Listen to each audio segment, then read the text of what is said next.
Hey, it's Denise. Hope this is working. Sometimes I have problems doing live, so hopefully this will work. So I've been thinking today, I'm doing admin day and I'm working on papers and my mind's just swirling. So I thought I'd come on here, and I don't have anything scripted. So I'm just going to talk and hope whatever's jumbled in my brain makes sense. And what it's coming from, and I hope you'll stay with me because I'm not talking about politics. I'm talking about something different, which is probably related somewhat to politics, but that's not the point. Did you by chance catch Congresswoman Alexandria Ocasio-Cortez's Instagram Live last night? If not, I recommend you watch it. She saved it on her feed here on Instagram. So check it out. I am going to do a trigger warning though, because what I'm going to talk about is trauma. And it's connected to some of the things that she did and she said last night that I think is really important. So the stats are currently 1 in 4 girls are sexually assaulted by the time they're 18, boys 1 in 6. I've seen it 1 in 3 for girls, 1 in 5 for boys, but it keeps going back to that 1 in 4. So that's what I'm going to use. And right now I have both my therapist hat on and my coaching hat. And some of the things that's coming to mind as I was listening to her, Congresswoman Ocasio-Cortez, talk last night, and what's been processing in my brain is how even after the trauma has been dealt with, therapy-wise, it's still there, correct? And it inhibits us, it limits us, it prevents us from doing a lot. And I'm saying us because I'm talking as for women.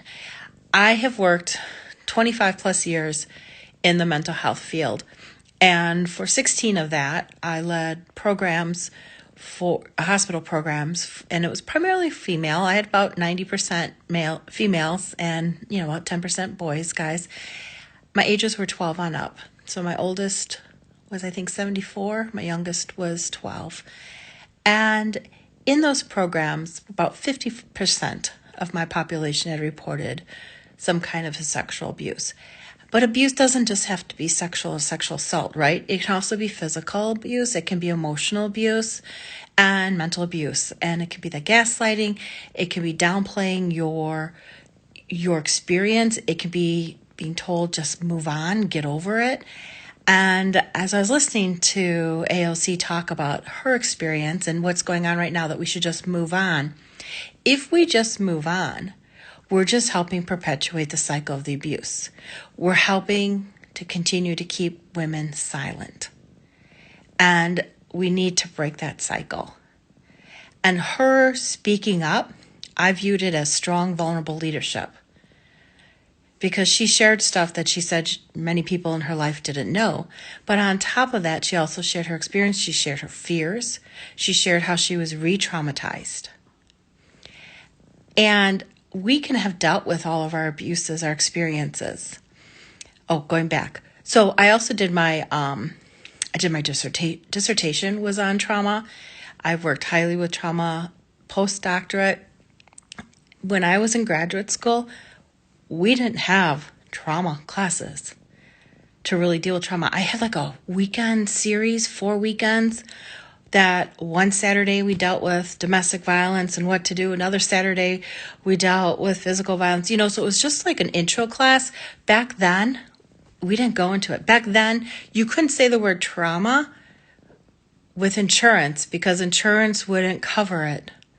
Because if you're doing trauma, they thought you're either doing that wonky illegal stuff of bringing up memories that didn't exist, or they looked at it as trauma was going to be taking too much time for treatment. Back then, okay? Things have changed. But if we don't deal with our trauma, or even if we have dealt with our trauma, what happens is that those messages are there. Whatever your trauma was for you, whatever you view your trauma as, is relevant to me.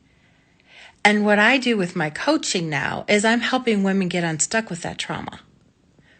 That trauma can keep us stuck. That can tell us that we're supposed to be in this certain spot. We're supposed to stay quiet, meek, mild. We're supposed to stay in our lane. We're not supposed to speak up. We're not supposed to debate. We're not supposed to strive. We're not supposed to want something more. And if we have 1 in 4 girls being sexually assaulted by their 18, most often, I think that stat was 82% knew their offender. So when we're adults, they're still out there, right? And they're in the workplace, and they're in our school systems, and they're out there. And we can have that abuse cycle perpetuated by these individuals, by the perpetrators, by the people that want to keep us down, whether they are our own personal abuser or whether they have abused others and now we're dealing with them in a professional setting. So when you're being told that you're less than, when you're being told to stay quiet, when you're being told that you don't deserve, you're not worthy, that's bullshit, and that's their shit. But it stirs up those messages that we have received or we have thought about ourselves because of what has happened to us. And a lot of what I work with, the ladies in leadership coaching that I do, is how not to get stuck in those traps. Because it's so easy to do because it was such a strong truth for us for so long. So that's just what's been going on in my head. And I really encourage that if you didn't see AOC's talk, you go listen to it, because I think she had a lot of really valuable and important things to say. And then also, how does that affect you? How is this impacting you in your world right now? Whether what she's experienced, do you have something similar like that in your world? Or what your past experience have been? Or do you have a hostile work environment? Or do you have people around you who keep telling you that you're not worthy enough, you shouldn't be moving forward, you can't do what you want to do, that your dreams don't count, that they're invalid? Whatever that case is, kind of do an inventory to see where you're at. Because we don't need to be taking on our abuser's voice and making it our own, and then being against ourselves. And we have so much to offer that being silent, I hope, is no longer an option. So I hope this was helpful. Let me know your thoughts. I'm always interested in them, and I hope you have a great day.